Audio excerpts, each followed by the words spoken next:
Ciao a tutti, siamo qui oggi a Casa Dulce a Mignanego con niente po' di meno che il grande Francesco Baccini. È proprio lui. Quasi. È quasi proprio lui. Quasi, non diciamo che è certamente lui, ma ci assomiglia. Ci siamo quasi, e so se è ufficiale, ma invece è veramente Francesco. Ogni tanto mando in giro questo qua che vedi. Il cartonato mobile. Il cartonato mobile che viene scambiato per quello vero, sa già le risposte. Ed è anche abbastanza intonato come cartonato. Intonatissimo. Sono dei pulsanti che qui sono le risposte, poi tu schiacci. Ah, ecco, quindi lo proveremo dopo. Ok. Iniziamo così. Ti chiedo, come è andato il tuo esordio? Hai avuto da subito successo? Quando sono uscito sì, il problema è stato arrivarci, perché proponendo un tipo di musica e un modo di cantare, scrivere che non era propriamente usuale? Sì, i discografici mi dicevano ma è troppo strano, non puoi cambiare 3 tempi in una canzone. Dicevo, perché? Perché no? Ma perché? Ma chi cazzo lo dice? E io dicevo, ma alla gente piace, suonavo in giro nei locali e vedevo la reazione del pubblico, mentre al contrario vedevo la reazione dei discografici, no, non è possibile, è troppo difficile, è troppo strano. Niente. E da lì ho capito che i discografici non capiscono un cazzo, questo proprio lo posso dire a tutti, non capite un cazzo. Venite a dirmi che non è vero, è ufficiale. Adesso, da oggi è ufficiale. Se penso ai miei discografici, io devo soltanto ringraziare una persona che si chiama Vincenzo Mollica, che se io non avessi avuto la fortuna che uno che lavorava alla casa discografica, che aveva capito tutto, ma non aveva voce in capitolo, ha fatto in modo di farmi incontrare un giorno in un ufficio della casa discografica Vincenzo Mollica. Mi ha detto, suona un po', fai sentire le tue canzoni a sto signore, che io non conoscevo. C'era il pianoforte, faccio sentire le mie canzoni, Mollica mi dice, bellissimo, quando esce? Mai. Eccolo. E gli ho fatto sentire invece i provini, perché loro volevano cambiarmi, farmi diventare serioso, perché dicevano, ma uno di Genova non può ridere. Non avresti fatto E chi l'ha detto? successo? Non avresti fatto successo. No, sembravo Johnny Dorelli andato a male. E quando Mollica ha sentito i provini ha detto, ma che sono impazziti? Mi ha fatto uscire dalla stanza, ha preso il telefono, non so cosa ha urlato, e so che dal giorno dopo io ho avuto la fortuna di fare il mio primo disco, che poi si chiama Cartoons, mi ha fatto vincere la targa Tenco, come l'avrei voluto fare io. Allora a quel punto ho chiamato un mio amico di Genova, che era un chitarrista, che ci siamo conosciuti nei locali, e ho detto, io voglio fare il disco con questo signore. E i discografici no, non è possibile, chi è questo? E dico, sentitelo. Alla fine sono riuscito a imporlo. Il signore era talmente scarso che mentre registravamo l'album a Modena, un giorno mi trovo Vasco Rossi in studio e il signore l'anno dopo era a fare fronte del palco, si chiama Andrea Braido. Quindi il mio primo album l'abbiamo fatto io, Braido, in 3, le melotti e la batteria.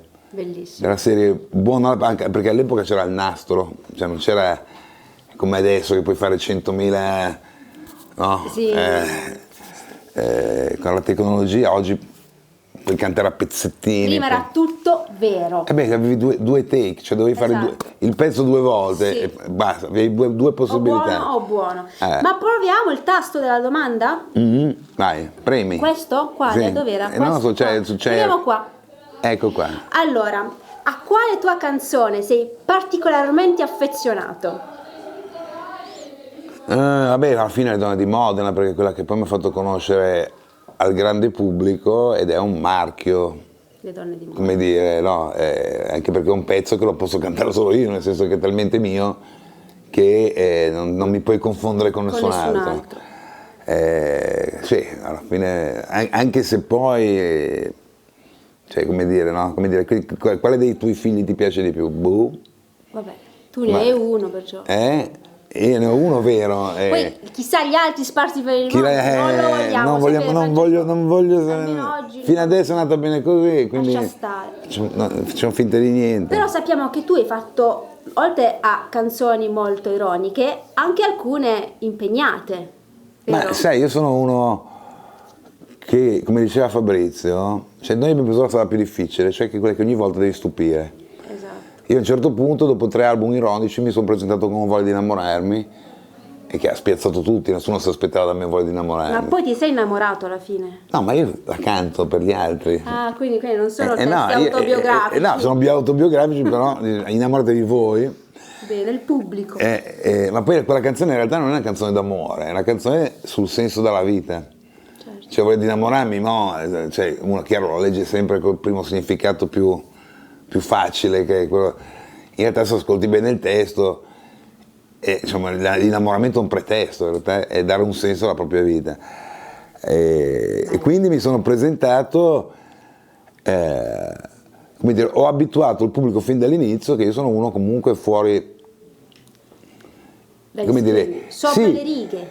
ma io ho spiazzato anche il mio pubblico, perché conosciuto Voglio di innamorarmi, mi scrivevano dei fan, dicevano ma sei impazzito, Voglio di Non innamorarmi. sei più tu. E dicevo ma ascolta bene.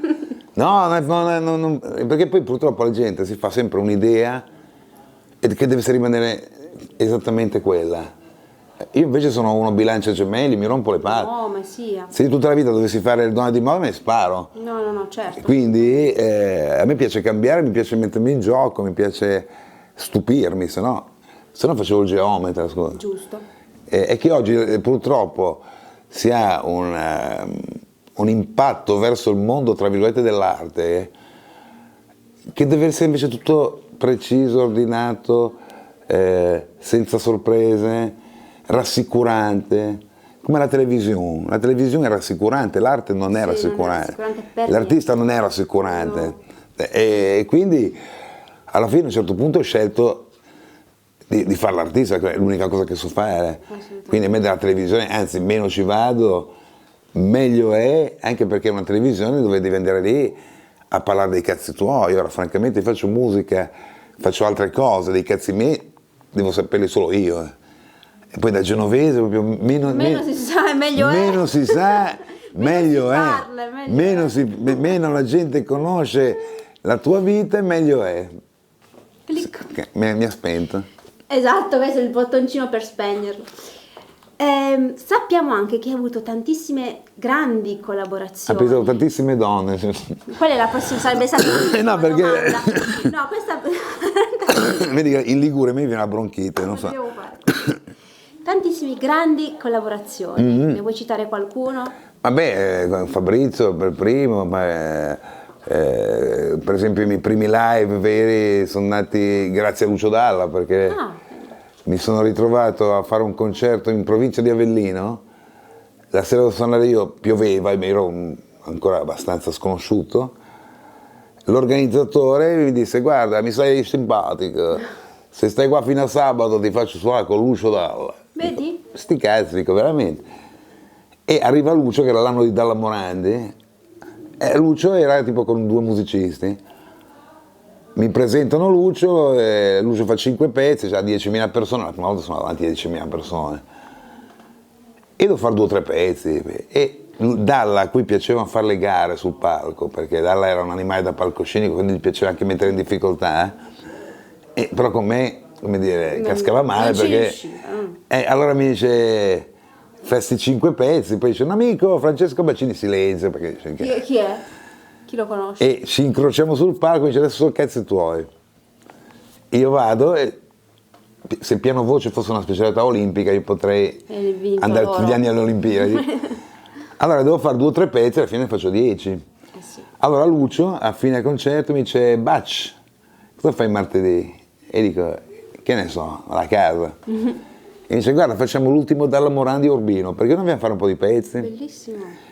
E quindi da lì vado a Urbino e praticamente sono entrato alla Smemo Music, che era l'agenzia di Dalla, di tutti i bolognesi. Io ero l'unico che non c'entrava niente con Bologna. Ed è nata la mia carriera live, il mio primo tour l'ho fatto poi con la Smemo. E poi Lucio voleva produrre il mio secondo album, che era quello delle donne di Modena. Ma Lucio di quel periodo era il Lucio versione dance, era il periodo di Attenti al lupo. Quindi lui era impallato con la dance, con i remix e le sequenze. E dico, Lucio, mica posso fare donne di Modena quantizzata. io poi ormai avevo la mia squadra, con Braido, cioè della squadra che vince non si cambia, e alla fine si guarda Lucio, anche no, perché so già come voglio fare il mio secondo disco. Lui rimase anche un po', un po' male, come dire, tu mi no, rifiuti. effettivamente vista come dire, da fuori sembrava quasi una cosa presuntuosa, in realtà è che io sapevo esattamente come volevo fare il mio disco. Ovviamente con Lucio sarebbe stato una mediazione continua, perché lui in quel momento lì era proprio in un altro viaggio musicale lontanissimo da quello che era il mio, e comunque poi siamo rimasti comunque amici, anche perché come per Fabrizio De André in quegli anni lì io ero uguale a Luigi Tenco, io a 30 anni ero uguale, mi scambiavo io nelle foto di Tenco, e quindi sia Fabrizio che anche Lucio, perché Lucio, quello che ha aperto la porta e che ha trovato il cadavere di Luigi era Lucio Dalla, erano amicissimi. Quindi anche quando Lucio mi ha visto e mi ha guardato come dire, però, che è tornato Luigi? È tornato. E quindi c'era questo rapporto che sia con Fabrizio che con Lucio era nata subito una confidenza, come se ci conoscessimo da 40 anni, probabilmente perché vedevano in me anche qualcosa di lui, che veniva fuori Luigi Tenco, che diceva si faceva capolino, veniva fuori di così, e poi vabbè, un altro con cui ho avuto una collaborazione nel rapporto di amicizia, poi era uno dei miei miti della mia adolescenza e non solo, era Enzo Iannacci, con cui ho fatto Canzone in Allegria, che era nel mio album Bacini a colori. E Iannacci era un pazzo scatenato, e Iannacci, che poi tutti questi qui potevano essere mio padre come età, però per esempio Iannacci mi diceva, ma tu sei un errore, come dire, temporale, perché tu sei dei nostri, cioè tu cosa c'entri con quelli della tua età? E dico, lo so, perché io sono cresciuto con voi, quindi anche se ero più piccolo, e sono così un errore temporale. Ascolta, invece raccontaci un po' del tuo rapporto con il Genova o con il Genoa. Ma con Genova ho un rapporto di, come dire, io sono un genovese d'esportazione, cioè quelli che potevano portare via il cazzo e non tornare, però da fuori però il Genova, il pesto, viva il pesto. Viva il pesto! Cioè io sono da esportazione, a Genova non ce la faccio stare un quarto d'ora, perché Genova è una città comunque chiusa, con una mentalità chiusissima, io no, sono il contrario. Io poi non mi sento in realtà di nessun posto, cioè mi sento genovese da lontano. Mi piace però ami Genova? Ma certo, da lontano. No? Ah, da lontano. Ma non è un caso che le canzoni che parlano di Genova, quella più famosa, Ma sai che penso, di cosa parla? Di uno che è andato a vivere in Sud America e dice, ma sai che penso? Ma se ci penso, ma col cazzo che ecco.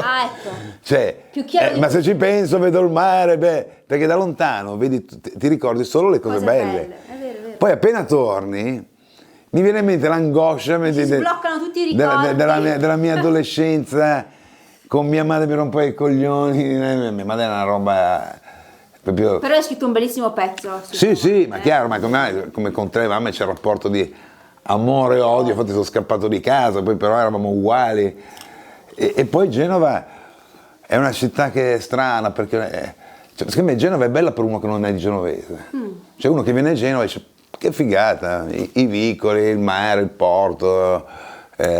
Poi a Genova ci sono dei posti anche molto belli che magari uno non li vede subito. Sì. Però per chi è nato a Genova e ha voglia di spaziare, cioè Genova ma è un po' come poi è un po' come alla fine tutta l'Italia, alla fine è provincia, sono tutte città provinciali. Infatti, stessa cosa a me. Infatti alla fine io sono andato a vivere sul lago, ho fatto come i salmoni. Dal fiume sono risalito e sono finito sul lago. Ascolta, invece col Genoa, invece col Genoa ma va oltre il calcio, non è nemmeno è la fede, il Genoa è una religione. Quindi anzi, più sono lontano e più sono genuano.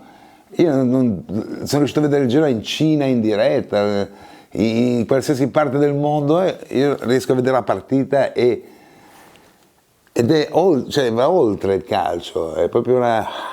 È una passione. Sì, diciamo sì. così. Come la Cioè, io musica. so che... È come la musica. Sì, cioè, Vero? io so che se il Genoa perde per una settimana Non ti devo sarà chiamare. una settimana di merda. Perfetto. Quindi non è soltanto la parità di calcio che finisce, è una cosa un po' più complessa. Va bene, ok, grazie. Invece raccontaci perché ci troviamo qui a Casa Dulce a Mignani, Non lo so provincia perché, di Genova. non so, te lo chiedo, per me. Come mai siamo qua? Perché, Come perché mai? io ero a casa, ho preso l'autobus, mentre c'è una fermata direttamente lì, dico, Vediamo com'è sto posto. vediamo com'è sto posto. Se fa caldo, se fa freddo. No, fa un freddo cane, ragazzi, mi sono beccato la bronchite. Non sono più abituato alla corrente d'aria. Perché sul lago di Como si sta che è una Sul lago di Como c'è meraviglia. molto meno vento, quindi io lascio la finestra aperta e non c'è la corrente. Esatto. Qui invece lascio la finestra aperta, Ne arrivano. sono rovinato. Vabbè, qua, a parte quello, siamo qui perché stiamo facendo le prove di un tour dove rivisitiamo le mie canzoni con un quartetto d'archi. Sono anche te? Sì, io oltre a È essere la incredibile. conduttrice di questa Ecco, puntata sono la violista del quartetto che ecco mi dove l'avevo sopporterà per ecco questa dove l'avevo notte. già vista. Mi sembrava che devi fare un'intervista. Ma, Sono sempre io. Sei sempre tu. Sono il tuo incubo peggiore. Sei come gli omini lumpa lumpa. Sono sempre qui, dietro di te. Allora, e quindi niente, facevo questo per la prima volta nella mia vita. Mi sono divertito a rileggere delle mie canzoni oppure a cantare canzoni che non ho mai cantato, perché io ho fatto 14 album, quindi tante canzoni per la gente sono assolutamente nuove, inedite, e quindi mi diverto a cantare canzoni che non ho mai cantato dal vivo. Poi ovviamente ci saranno anche i grandi successi, quindi non puoi non farli. Adesso non spoileriamo troppo. Non spoileriamo no, troppo. Perché ci devono seguire. E poi farò una solo di violino a un certo punto, non ve lo dirò. No? Va bene, grazie Francesco È stato della bellissimo. tua disponibilità e ci vedremo presto. Ci vediamo presto a fare le prove tra due minuti. Tra 2 minuti. Ok, ciao. Ciao a tutti. Gonfia l'illusione, il sogno della nostra unione, alla foto della comunione. È stato un movimento brusco, non era mia intenzione, mi si è afflosciata sotto i pozzi.